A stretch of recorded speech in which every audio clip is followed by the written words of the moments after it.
لڑکی کو بھی قتل کر دو تاکہ نہ رہے بانس نہ بجے بانسری۔ جب بادشاہ آ کر پوچھے گا تو بتا دینا کہ وہ بیمار ہوئی تھی اور مر گئی تھی۔ جیسے ہی اس کے دل میں یہ بات آئی کہنے لگا کہ بالکل ٹھیک ہے۔ چنانچہ اس نے لڑکی کو بھی قتل کر دیا اور لڑکے کے ساتھ ہی دفن کر دیا۔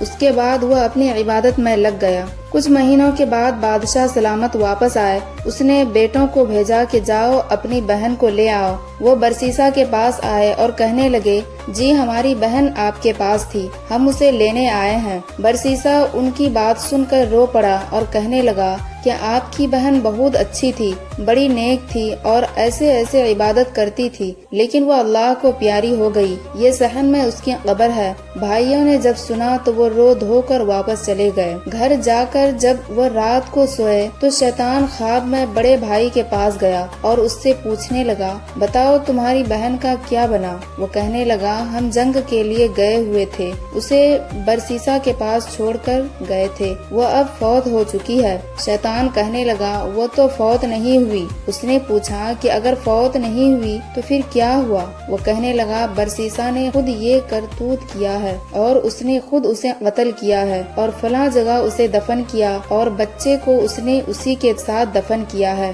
اس کے بعد وہ خواب میں ہی اس کے درمیانے بھائی کے پاس گیا اور اس کو بھی یہی کچھ کہا اور پھر اس کے چھوٹے بھائی کے پاس جا کر بھی یہی کچھ کہا۔ تینوں بھائی جب صبح اٹھے تو ایک نے کہا میں نے ایک خواب دیکھا ہے، دوسرے نے کہا میں نے یہی خواب دیکھا اور تیسرے نے کہا میں نے بھی یہی خواب دیکھا ہے۔ وہ آپس میں کہنے لگے کہ یہ عجیب اتفاق ہے کہ سب کو ایک جیسا خواب آیا ہے۔ سب سے چھوٹے بھائی نے کہا یہ اتفاق کی بات نہیں ہے بلکہ میں تو جا کر تحقیق کروں گا۔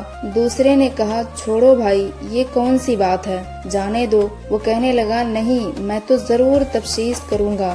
چنانچہ چھوٹا بھائی غصہ میں آ کر چل پڑا۔ اسے دیکھ کر باقی بھائی بھی اس کے ساتھ ہو لیے۔ انہوں نے جب جا کر زمین کھودا تو انہیں اس میں بہت سی ہڈیاں مل گئی اور ساتھ ہی چھوٹے سے بچے کے ہڈیوں کا ڈھانچہ بھی مل گیا۔ جب ثبوت مل گیا تو انہوں نے برسیسا کو گرفتار کر لیا۔ اسے جب قاضی کے پاس لے جایا گیا تو اس نے قاضی کے روبرو اپنے اس گھناؤنے اور مکر و فعل کا اقرار کر لیا اور قاضی نے برسیسا کو پھانسی دینے کا حکم دے دیا۔ جب برسیسا کو پھانسی کے تختے پر لایا گیا اور اس کے گلے میں پھندا ڈالا گیا اور پھر پھندا کھینچنے کا وقت آیا تو پھندا کھینچنے سے عین 2-4 لمحے پہلے شیطان اس کے پاس وہی عبادت گزار کی شکل میں آیا۔